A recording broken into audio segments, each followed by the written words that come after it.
Good morning. It's Tuesday the 30th of June, and I greet you from Northumberland on a slightly brighter morning than yesterday, although yesterday we seemed to have three seasons: spring, summer, and autumn, and I don't know what today will bring, but there we go.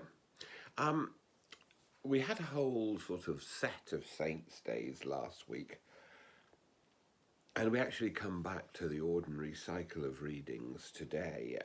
And we come to St. Matthew's Gospel, which is the Gospel we're working through at the moment, and chapter 8. And it's a marvellous story. The story of the storm on the sea.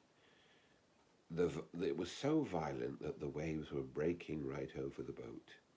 But he was asleep, and they went to him and they woke him up, and he said, "Why are you worried?" And he said, "Peace, be still," to the storm. And it reminded me as I read it of a prayer that is from Brittany, so reputedly anyway, the Breton fisherman's prayer. And I'm going to read you that as well now. Sorry, I keep taking the glasses off and putting them back on again. Dear God, be good to me.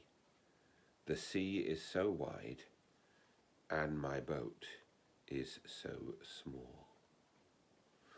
Dear God, be good to me. The sea is so wide, and my boat is so small.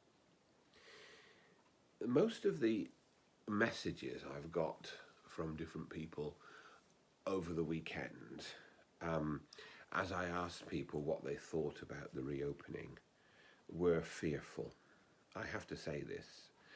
People were saying, please don't be offended, but I'm not sure I'm ready and feel safe to come back to church yet. And all of this will be processed in our meetings starting tonight and continuing tomorrow.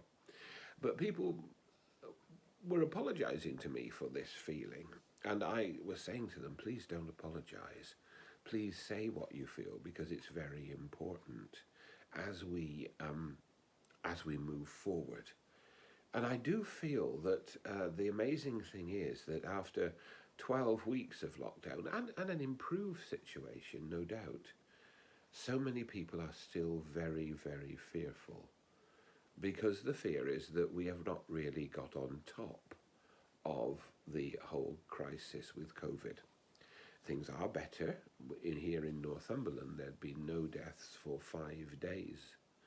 But people are still very much afraid of what will happen as things open up over the next weeks. And we saw in Leicester yesterday the whole concept of having to re-lock down because of the dangers there. Of course, the danger is that if Leicester's locked down, people just go outside Leicester and maybe even spread the thing more. I don't know about that. But what I do know is that people are anxious and afraid. And it seems to me that the gospel speaks into that situation.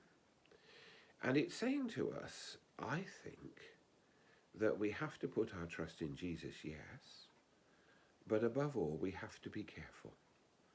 The sea is so wide and our boat is so small. And we're entrusted with people, with people's health, with people's souls, with people's desire to be close to God. And in some way or another, we have to hold all these things in tension. We have to create a situation where people can come to God in prayer and in the Eucharist. And we also have to create a situation where people are safe and in which they can flourish. And in all of this, we will not always get things right. But in all of this, we have to have an abiding principle, and that is the presence and the love of God.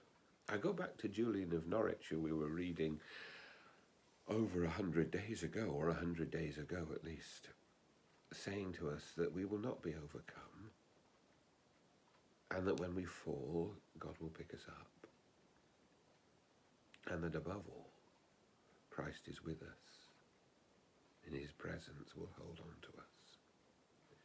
So in these coming days, if you're anxious, remember that Christ is not only the one who stills the storm, but is the one who is with us in the storm.